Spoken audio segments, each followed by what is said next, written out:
बिस्मिल्लाहिर्रहमानिर्रहीम। अस्सलाम वालेकुम। वेलकम जी आयानू, वेलकम हो गया जी आपको मेरे यूट्यूब चैनल आरजे महविश में। उम्मीद है मेरी तमाम ऑडियंस, मेरे तमाम देखने वाले बहन भाई खैरो खैरियत से होंगे।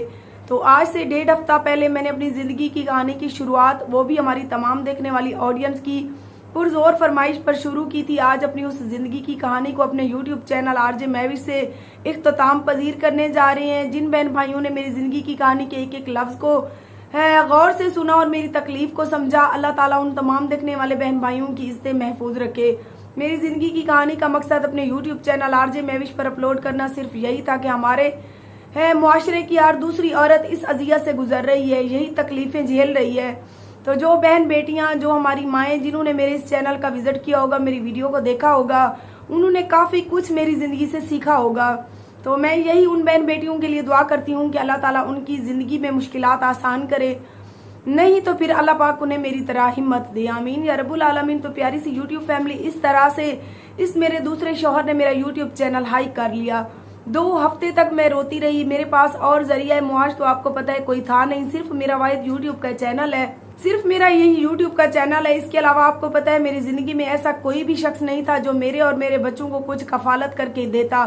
लिहाजा 2 हफ्ते तक मैं मुतवातिर रोती रही। मैंने हर उस बंदे की मिन्नत की, हर उस इसके रिश्तेदारों को जाकर कहा, इसके माँ बाप बहन भाइयों को कहा, यानी कि मतलब हर उस बंदे से सिफारिश लगवाई कि ये अल्लाह और रसूल के वास्ते देकर भी मैंने इस बंदे को कहा कि मेरा चैनल वापस कर दे। इसकी और मेरे दरमियान जो भी लड़ाई झगड़ा है वो चलता रहेगा।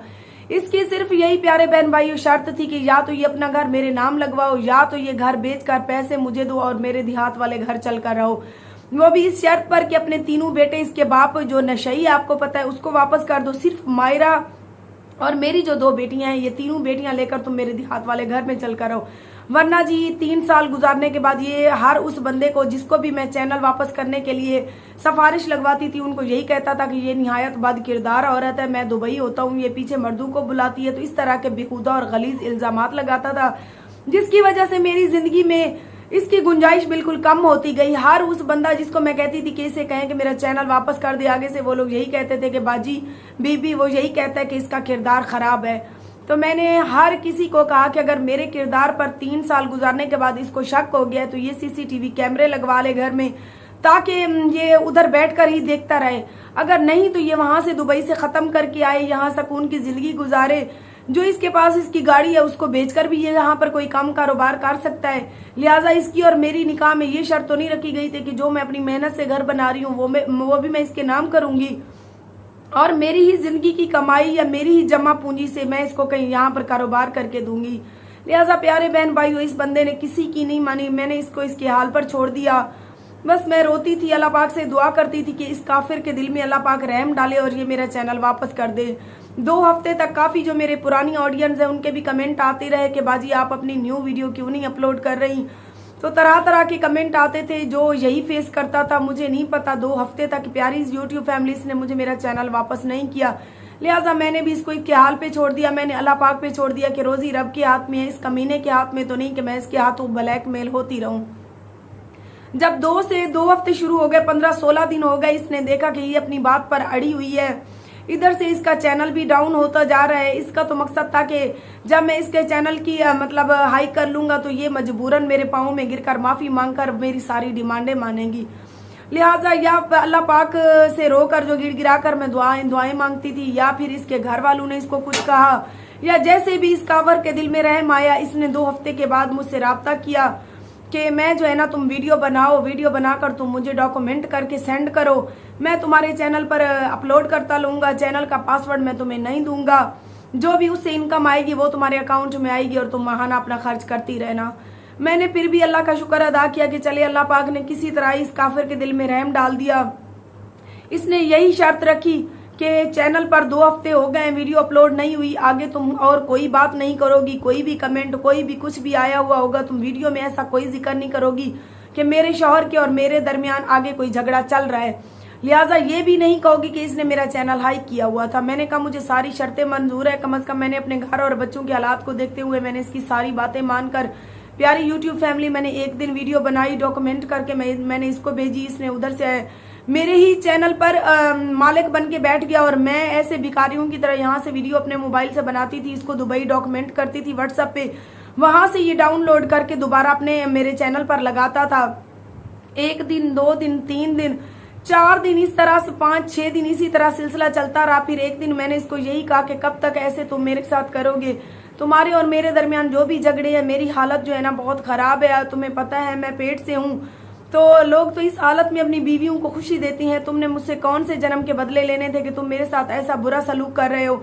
अल्लाह पाक से डरो, अल्लाह पाक ने तुम्हें उस घर से भी बेटी दी है, यहाँ से भी बेटी दी है, और आगे जो है ना तीसरी बेटी तुम्हारी पैदा होने जा रही है, तुम्हारे घर में 2 बहनें भी हैं, लिहाजा मेरे साथ ऐसा सलूक ना करो। हाँ, अगर तुम मेरे साथ खुशी खुशी गुजारना चाहते हो तो ठीक, नहीं तो मैं जैसे ही मेरी मतलब ये दूसरी बेटी पैदा होगी, तुम चाहो तो मुझे तलाक दे सकते हो। लिहाजा इस तरह से मुझे जलीलो ख्वार ना करो, मुझे मरने पर मजबूर ना करो। पहले मेरी बेटी लोगों के हाथों, लोगों की बातों के हाथों ब्लैकमेल होकर इस दुनिया से चली गई है। 1 हफ्ता प्यारी यूट्यूब फैमिलीज के और मेरे दरमियान यही बहस चलती रही। सिर्फ शर्त इसी पर आकर बात खत्म हुई कि जब मैं पाकिस्तान आऊंगा, तुम्हारा ऑपरेशन होगा तो फिर देखेंगे। तो अल्लाह अल्लाह करके मेरी दुआएं रंग ले आई। इस बंदे ने मुझे मेरे चैनल का पासवर्ड दे दिया और मैंने अल्लाह का लाख लाख शुक्र अदा करते हुए सारी बातें भुला दी कि क्या पता इसके और मेरे दरमियान फिर से कुछ मामलात अच्छे हो जाएं। फिर भी मैंने सब्र के साथ 2 हफ्ते के बाद जब अपने चैनल पर वीडियोस डालनी शुरू की तो इसके और मेरे दरमियान लोगों ने पूछा कि बीबी 2 हफ्ते तक आपकी वीडियो क्यों नहीं आई, क्या मामलात बने, किस शर्त पर जो है ना 2 हफ्ते के बाद आज अपनी वीडियो अपलोड करेंगे। मैंने कुछ भी नहीं इसके और अपने दरमियान होने वाली जो भी बातें थी किसी को शेयर की। सब्र के साथ मैंने वीडियोस डालनी शुरू कर दी और वो दिन भी करीब आ गए जब इसको छुट्टी हो गई और ये पाकिस्तान आ गया और मुझे दोबारा से ऑपरेशन पर ले जाने की तैयारी करने लगा। तो एक दिन मतलब हमने जाना था चेकअप करवाने, तो उसी दिन फिर इसकी माँ और इसका मामू आ धमके।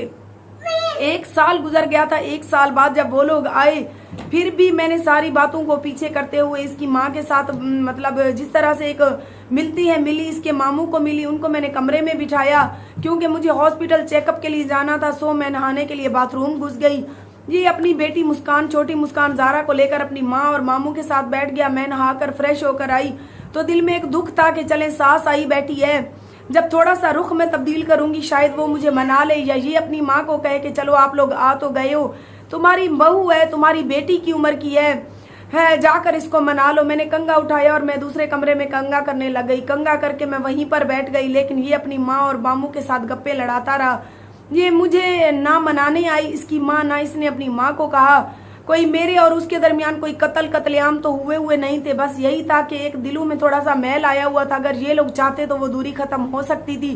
प्यारी यूट्यूब फैमिली, इसने ना अपनी माँ को कहा ना उस काफिर औरत को रहम आया कि मेरी बेटी है, मेरी बहू है, 2 कपड़ों में इसने मेरे बेटे की इज्जत की है, या दूसरी बार मौत के फट्टे पर चढ़ने जा रही ऑपरेशन के लिए, मतलब ऑपरेशन होने जा रहा है। कोई भी इन लोगों को मेरी अच्छाई नजर नहीं आई। उल्टा ये लोग यही नाराज हो गए कि हाँ जी मेरी माँ घर आई तो ये मेरी माँ से इसने चाय पानी क्यों नहीं पूछा। सो प्यारी यूट्यूब फैमिली, मैंने देखा कि इसकी माँ जो है ना जा रही है, इसका मामू भी जा रहा है।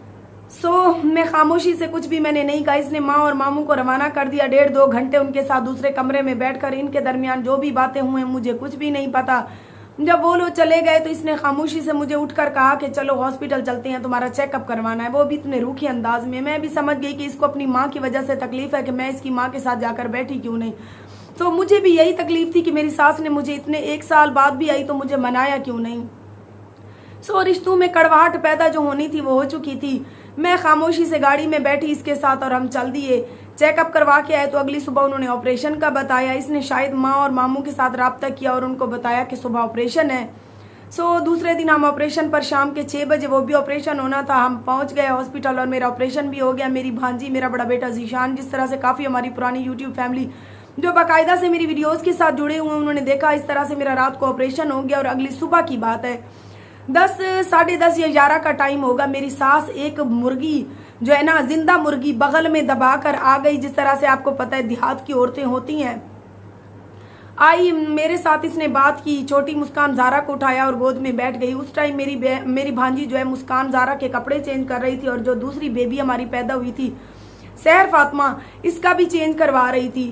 तो पहले मेरी भांजी ने सहर फातिमा का चेंज करवाया, उसके बाद जो है ना मुस्कान को इसकी माँ की गोद से उठाया। कि कपड़े चेंज करवा ले। तो इसने आगे से मेरी भांजी को यही जवाब दिया कि आप कपड़े दे दो, मेरी अम्मी चेंज करवा देगी। मेरी भांजी ने मेरी तरफ देखा, मैंने उसको इशारा कर दिया, मैंने कहा चलो दे दो, कोई बात नहीं।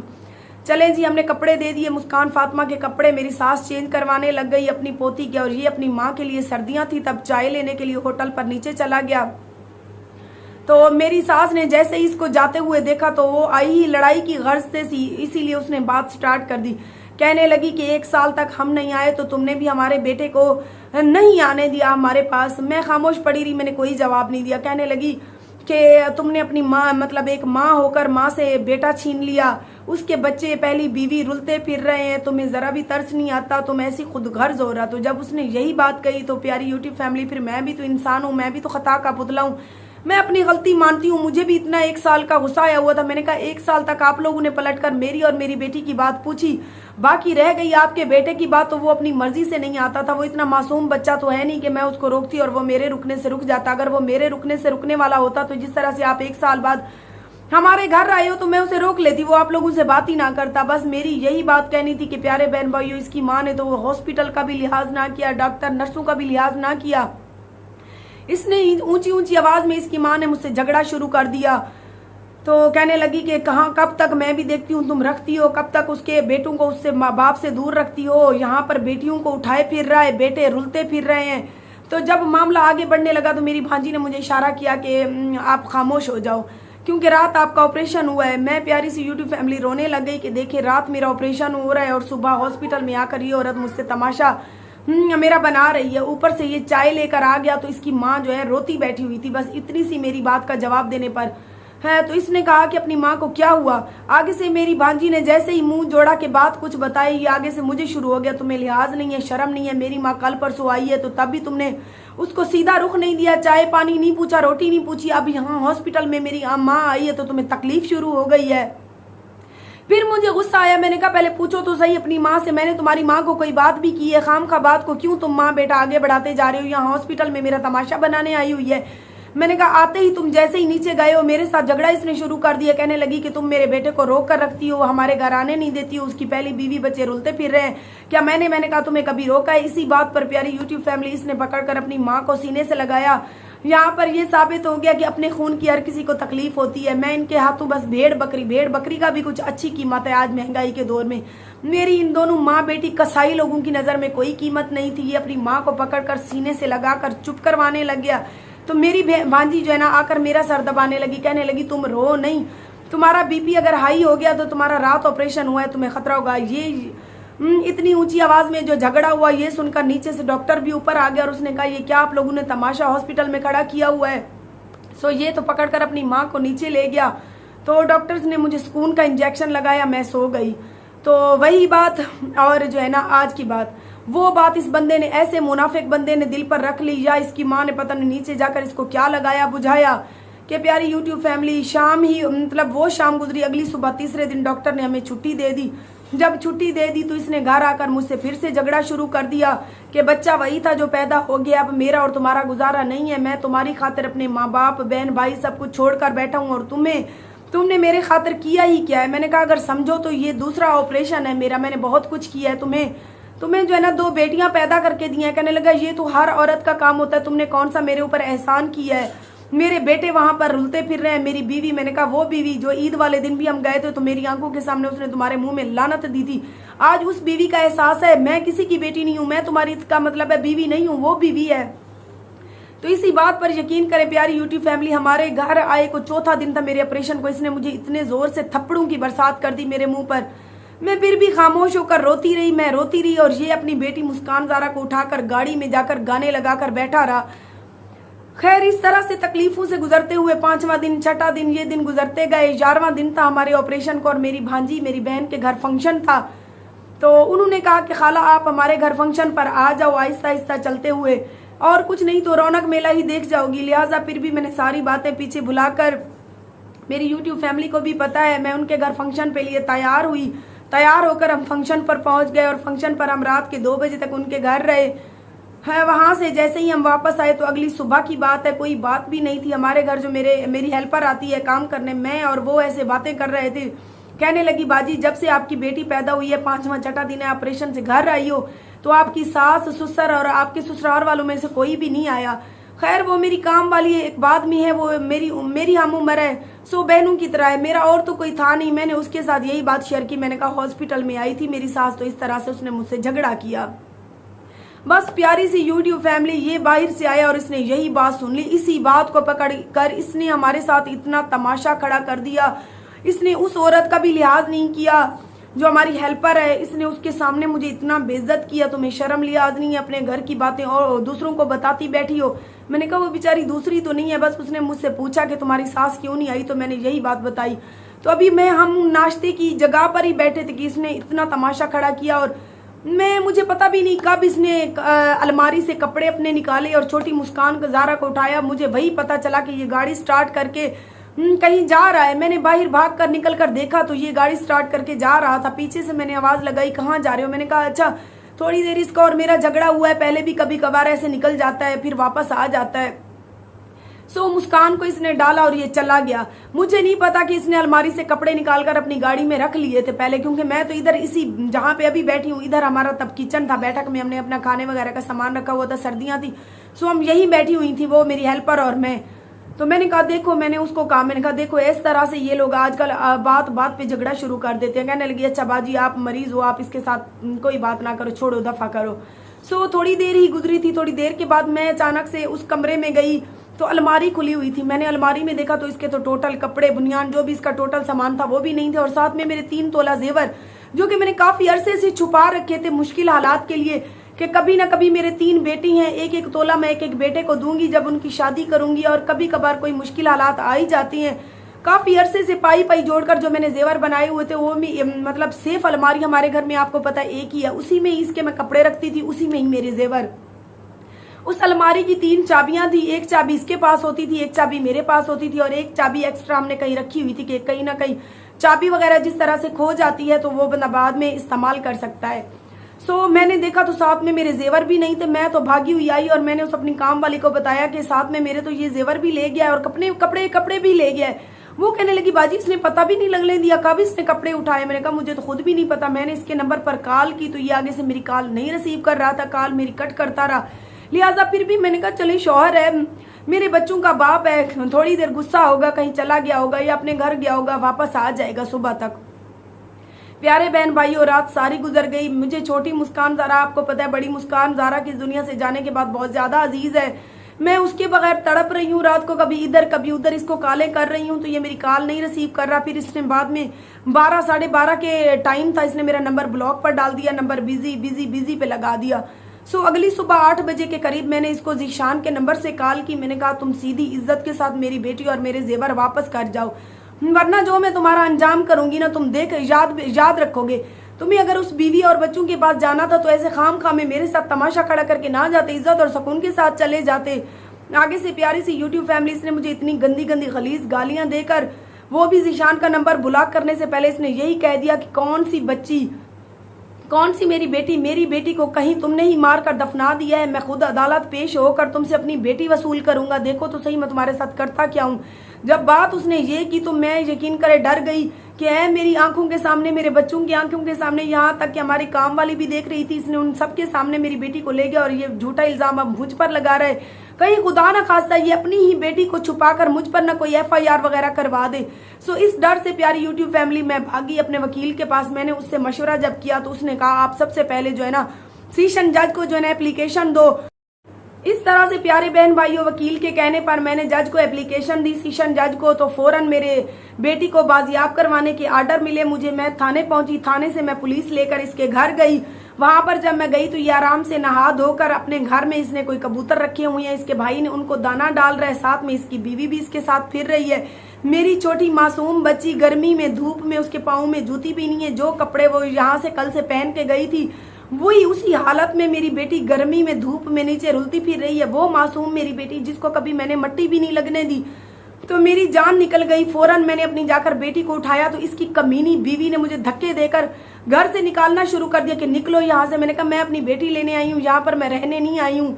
लिहाजा इस बेगैरत को इतना भी लिहाज ना आया कि एक तो मैं इस औरत के साथ इतनी ज्यादती करके आया हूँ, ऊपर से आज 12वां दिन है इसका ऑपरेशन हुआ है। मेरी बीवी इसको धक्के देकर घर से निकाल रही है, इतना बेइज्जत कर रही है, लिहाजा मैं उस कमीनी औरत को तो पकड़ कर रोक लूं।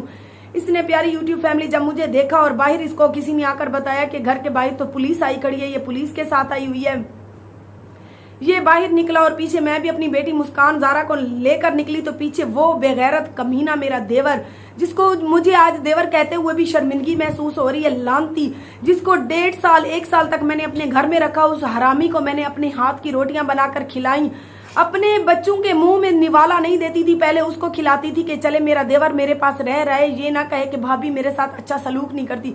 उस बेगैरत ने आकर मेरे हाथ से मेरी मुस्कान जारा को छीनना चाहा, मैंने जब नहीं दी तो उसने मुझे धक्का दिया, मैं दीवार में लगी। इस तरह से उसकी और मेरे दरमियान हाथापाई हुई। तो फिर उसके अब्बू ने, मेरे ससुर को जब पता चला कि बाहर पुलिस आई हुई है, उसने अपने उस बेटे को आकर पकड़ा। मैं बाहर निकली और मैंने पुलिस वालों को सारा मामला बताया, तो उन्होंने मुझे कहा कि चलें आपकी बेटी मिल गई, आप बैठे गाड़ी में। मैं अपनी बेटी को बाजियाब करवा कर आ रही थी तो पीछे ये गाड़ी इसने भगा ली, वीडियो बनाता आ रहा था। इस तरह से गाड़ी से मैं देख रही हूँ कि गाड़ी ड्राइव करते हुए एक हाथ से ये मोबाइल से वीडियो बनाता आ रहा है कि देखो ये पुलिस का डाला लेकर आई और अपनी बेटी को जो है ना मुझसे मेरी बेटी को छीन कर लेकर जा रही है। लिहाजा इस तरह से जो मामलात प्यारी यूट्यूब फैमिली बने, मैं अपनी बेटी को ले आई, उसके बाद इसके और मेरे दरमियान झगड़ा रहा, मैंने इसको ब्लॉक कर दिया घर आकर। फिर मैंने अपने जेवरों की बाजियाबी के लिए दरख्वास्त दी। लिहाजा आपको पता है थाने में इतनी कार्रवाइयां तो होती नहीं है, बस मैं 3-4 दिन चक्कर लगा कर थक हार कर बैठ गई। मैंने यही समझा कि मैंने इस आदमी के ऊपर ऐसे समझे कफन और अछाड़ा डाला है। सो मैं सब्र कर गई। कुछ ही दिन गुजरे थे, मेरे पास घर के खर्च के लिए भी पैसे नहीं थे। मैंने अपने बहनवई से 30,000 25,000 उधारे लेकर थानों में इधर उधर कचहरियों में मैं लगाती रही। लिहाजा जिस दिन मेरी इनकम नहीं आना था, मैं उस दिन से 2 दिन छोड़कर मतलब गई, क्योंकि मेरी इनकम जो है 22 से 27 तक आती है तारीख की। तो मैं जब 22 गुजर गई, 23 गुजर गई, 22-23 को तकरीबन जुम्मा हफ्ता मेरे ख्याल में आ रहा था और एतवार, तो सोमवार वाले दिन जब मैं गई तो मुझे पता चला कि वो सोमवार वाले दिन 27 को जब मैं गई इनकम निकलवाने, तो उन्होंने कहा कि आपकी 24 तारीख की इनकम निकल चुकी है। मेरे तो पाँव से जमीन ही निकल गई कि है मेरी एक इनकम से आपको पता है कि मेरा पूरा घर चलता है, मेरे छोटे छोटे मासूम बच्चे हैं, मेरा अभी ऑपरेशन हुआ है, मेरी खुद की दवाइयाँ गोलियां मैं ले रही हूँ, मैं क्या करूंगी। मैं वहीं बैंक में रोने बैठ गई। बैंक मैनेजर ने मुझे कहा बीबी आपका एटीएम कार्ड किसके पास था? मैंने कहा पिछले महीने ये यहाँ था, मैंने अपनी एटीएम कार्ड से इनकम निकाली थी इसके साथ मिलकर और एटीएम इसकी जेब में था, मेरे तो लड़ाई झगड़ों में जहन से ही निकल गया। उसने कहा बीबी 24 तारीख रात के 10 बजे से आपकी इनकम निकल गई है। फिर मैंने वहाँ की मुतलका बैंक की सीसीटीवी फुटेज निकलवाई तो उन्होंने मुझे दिखाया, तो वहां पर इसने नहीं निकाले थे, इसने शायद डीजी खान की किसी एमसीबी की ब्रांच से मेरे इनकम निकलवा ली थी। लिहाजा मैं फिर आ गई अदालत, डीपीओ के पास, सारा दिन रुली। ये है जी आरजे महविश की जिंदगी, जिसके बड़ा ऑपरेशन हो जाए तो 4 माह तक 3 माह तक औरतें चारपाई से नहीं उठती और मैं 15वें 14वें दिन अदालतों में धक्की खाती फिर रही थी। लिहाजा इस तरह से प्यारी यूट्यूब फैमिली मैंने फिर इसके ऊपर दरख्वास्त दी, रुलते रुलाते अल्लाह अल्लाह करके पुलिस वालों की धमकियां, डीपीओ की पुरजोर, मतलब उसने जोर थाने वालों पर दिया, तो थाने वालों की मेहरबानी से इस बंदे को दुबई उन्होंने काले कर करके, क्योंकि ये दुबई चला गया था, काले कर करके प्यारी यूट्यूब फैमिली इस तरह से इस बंदे मनहूस ने मेरा जो है ना 50,000 वापस किए। तो उससे मैंने अपने घर का खर्च आगे चलाया। फिर मैंने रोकर वीडियोस वगैरह बनाई, आप सबने काफी मेरी सपोर्ट की। स्ट्रॉन्ग उजमा आई, 1 लाख रुपए उसने मेरी जो है ना वहां से किसी औरत ने भेजे थे वो देकर गई। इस तरह से अल्हम्दुलिल्लाह कुछ घर का खर्च किया, कुछ मैंने जो है ना अपने घर पर लगाए और मामलात हमारे अदालत में चलते रहे। जो है ना कल मेरी जो है ना तीसरी पेशी थी और इसकी तरफ से कोई भी पेश नहीं हुआ, लिहाजा इनका जवाब दावा भी अदालत की तरफ से खत्म कर दिया गया है। प्यारे बहन भाइयों, और इस बंदे के दरमियान और मेरे दरमियान कोई ताल्लुक नहीं। हाँ, कभी कभार ये मुझे काले करता है मुख्तलिफ नंबर से, क्योंकि भी माफिया मांगने लग जाता है कि मैं तुम्हारे साथ जिंदगी गुजारने के लिए तैयार हूँ, मेरी बच्चियां यतीम हो रही हैं, मुझे अब एहसास हुआ है कि मेरी बच्चियां रुल जाएंगी बाप के बगैर। मैंने कहा अगर तुम्हें इस चीज का एहसास होता तो तुम इस तरह बेगैरतियां करते ना।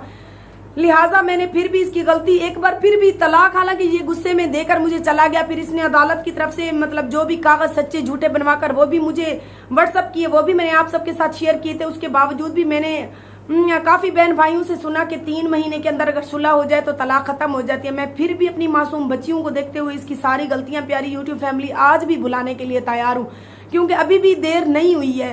अभी भी अगर ये शख्स अपनी गलती की माफी मांग लेता है, ये एहसास कर लेता है, ये मुझसे, मेरे बच्चों की, घर की, मेरे चैनल की कोई डिमांड नहीं करता है, मैं फिर भी आज भी आप सबके सामने कह रही हूँ कि मैं फिर भी अपना अदालत से जो है ना दावा खत्म कर दूंगी। मैं फिर भी अपनी 2 मासूम बच्चियों की तरफ देखते हुए इसकी सारी गलतियां भुला दूंगी, बशर्त कि ये हमें इस तरह से जलीलो ख्वार ना करे।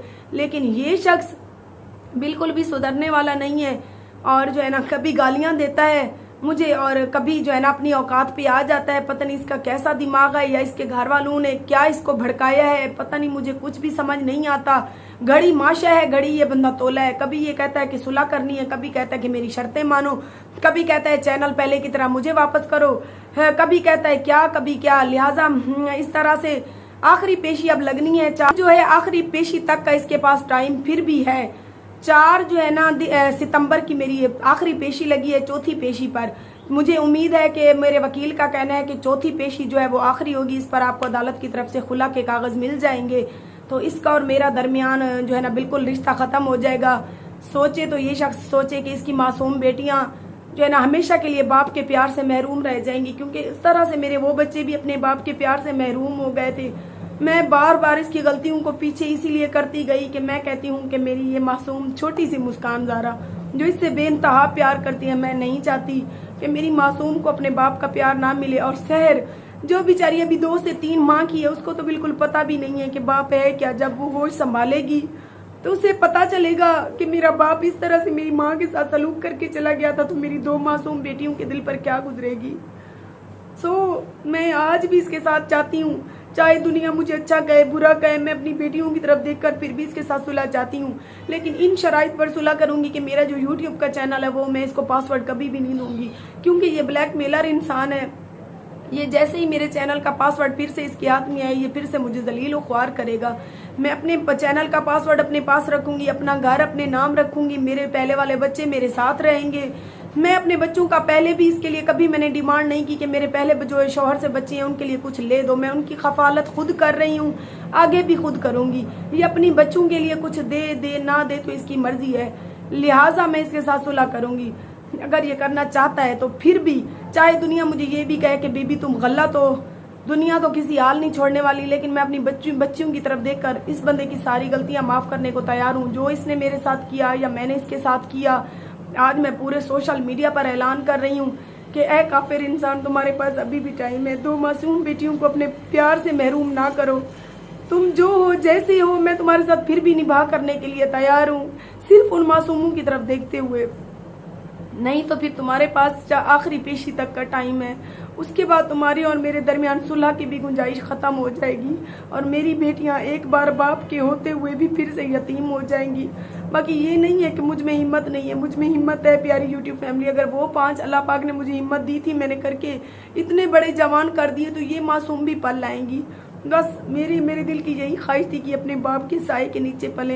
लिहाजा तुम्हें अगर दिल में थोड़ा सा भी रहे, मैं सारी बातें भुला दो। ये ना कहो कि तुम बद किरदार हो। अगर मैं बद किरदार थी, जैसी थी पहले भी यूट्यूबर थी, में नजर आ रही थी। वो कहते हैं कि आज के दौर में दूध का धुला कोई भी नहीं है। फरमान हजरत अली है कि जो भी इंसान आपकी जिंदगी में आए ना, उसे खामियों और खूबियों समेत अपनाओ। अगर हम इस दुनिया में बेऐब इंसान तलाश करेंगे तो हम अकेले रह जाएंगे। खामियां तुम में भी बहुत है, तुम भी बात बात पे कस्में उठा लेते हो, कलाम पाक पे हाथ रख देती हो। मैं फिर भी तुम्हारे साथ जैसे भी हो मेरी बेटियों के बाप हो, मैं गुजारने के लिए तैयार हूँ। नहीं तो फिर 4 के बाद तुम्हारा और मेरा रिश्ता हमेशा के लिए ख़त्म हो जाएगा, क्योंकि मेरे वकील का कहना है कि अगस्त का पूरा महीना अदालतें बंद है और सितंबर की 4 को आपकी आखिरी पेशी होगी। उसके बाद आपके और मेरे दरमियान ख़त्म हो जाएगा हमेशा के लिए ताल्लुक़, और आपकी बेटियां हमेशा के लिए यतीम हो जाएंगी। ये तो थी आरजे महविश की ज़िंदगी की कहानी। प्यारी यूट्यूब फैमिली, अब आपका दिल करे तो आप लोग मेरी सपोर्ट करो, क्योंकि एक ऐसी खातून जिसके ऊपर 6 बच्चों की जिम्मेदारी है, पूरे घर का बोझ है, वो अच्छी है बुरी है, किसी के आगे हाथ नहीं फैलाती। ठीक है, मैं बदज़बान हूँ, कोई मर्द मेरे साथ आए, मेरे दरवाजे पे आए, मुझे ये चीज़ अच्छी नहीं लगती, मैं उनको रोकती हूँ, मेरे दरवाजे पे कोई ना आए। मैं इस फील्ड में मजबूरी की वजह से हूँ, ना कि मैं कोई फेम हासिल करने के लिए कि मैं हर यूट्यूबर के साथ वीडियो बनाऊँ, हर टिकटॉकर के साथ वीडियो बनाऊँ। आपको पता है सोशल मीडिया पे मैं 6 साल से हूँ, आज तक मेरी टिकटॉक पर जाकर देखें किसी मर्द के साथ मैंने वीडियो नहीं बनाई। हाँ, मेरे बेटे के साथ वीडियोस मिलेंगी आपको, मेरे इस शौहर के साथ मेरी वीडियोस मिलेंगी, कोई एक आधी औरत होगी जिसके साथ मैंने कोई टिकटॉक वगैरह बनाई होंगी, वरना मैं अगर चाहती तो इस 6 साल में पता नहीं कहाँ से कहाँ पहुँच गई होती। अगर मैं इस तरह की होती जिस तरह से हमारे इलाके की कुछ ऐसी टिकटॉकर जो आजकल जिनको पहले तो पता ही नहीं था टिकटॉक का, जैसे पठानी फिर रही है, जोया मलिक फिर रही है, या ये डॉल डिजी खान, इस तरह की, इनकी तरह अगर मैं होती तो मैं गलत होती, बद किरदार होती, तो इनकी तरह आए रोज मैं भी आपको टिकटॉक में मर्दों के साथ मिलती। लिहाजा मैं बार बार यही हाथ जोड़कर आप सबसे गुजारिश करती हूँ कि मैं अपने बच्चों के लिए इस फील्ड में आई हूँ, मैं अपने बच्चों की रोजी कर रही हूँ। अल्लाह रसूल के वास्ते मुझे तंग ना किया जाए, मैं अच्छी हूँ बुरी हूँ, मैंने अपने रब को जवाब देना है। आप सब बहन भाई जो मेरी तकलीफ को समझते हैं, सिर्फ और सिर्फ मेरे YouTube चैनल पर मेरी वीडियो देखा करें। मेरा फेसबुक का कोई पेज नहीं है, मेरा YouTube का चैनल मेरे पूरे वाहिद रोजी का जरिया है।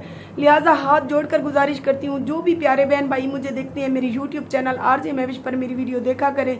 बाकी अगर मैं फेम के लिए इस फील्ड में होती तो आज मैं हर बंदे के साथ आपको मिलती। मैं इसीलिए चंद लोगों की नज़र में बद किरदार हूँ, क्योंकि मैं उनके साथ उठती बैठती नहीं, उनके साथ वीडियोज़ नहीं बनाती। वो कहती हैं कि बातें उन्हीं पे होती हैं जिनमें कुछ बात होती है। मुझ में यही खामी है कि मैं मर्दों के साथ इस इलाके में रहकर वीडियोज़ नहीं बनाती। हाँ, जब मेरी दूसरी शादी नहीं हुई थी उससे पहले मैं टीम वर्क करती थी, वो भी सिर्फ शाह सदरुद्दीन के भाई आतिफ थे उनके चैनल पर, और इसीलिए अभी भी मैंने उनके साथ वर्क स्टार्ट किया क्योंकि वो पर मंथ मुझे 30,000 देते हैं, पहले भी देते थे, जिससे मेरे घर का कुछ काम आगे चल जाता है, खर्च आगे चल जाता है। बाकी इसके अलावा मैंने किसी के साथ आज तक कोई वीडियो नहीं बनाई है, ना ही मुझे बनाने का शौक है, वरना इस फील्ड में मैं बहुत पुरानी हूँ। मैं चाहूँ तो कहाँ की कहाँ पहुँच जाऊँ, हर दूसरे बंदे मर्द औरत के साथ वीडियोज़ बनाऊँ। लिहाजा मेरी सपोर्ट के लिए मेरे YouTube चैनल RJ महविश को जितना हो सके शेयर करें, सब्सक्राइब करें। और उन मेरी तमाम बहनों से भी गुजारिश है कि मैं भी आपकी बहन हूँ, बेशक मुआशरे की सताई हुई हूँ, मैं भी आप लोगों की तरह औरत हूँ। मेरी वीडियो देखा करें, अपनी बहन बेटियों के साथ भी शेयर किया करेंगे। देखिए एक औरत ने किस तरह से इस डिजी खान के इलाके में रहते हुए अपने ना सिर्फ 6 बच्चों को पाला बल्कि अपना घर बनाया, साथ में इस मुआशरे के चंद ऐसे लोगों का भी मुकाबला कर रही हूँ। तो इंशाल्लाह सुबह से अच्छे अच्छे व्लॉग स्टार्ट करेंगे और मिलेंगे अच्छी सी वीडियो के साथ। अपना बहुत सारा ख्याल रखिए और मैं शुक्रगुजार हूँ एक बार फिर से जिन्होंने मेरी ज़िंदगी की कहानी को मुकम्मल वाच किया। मिलेंगे सुबह, अल्लाह निगहबान।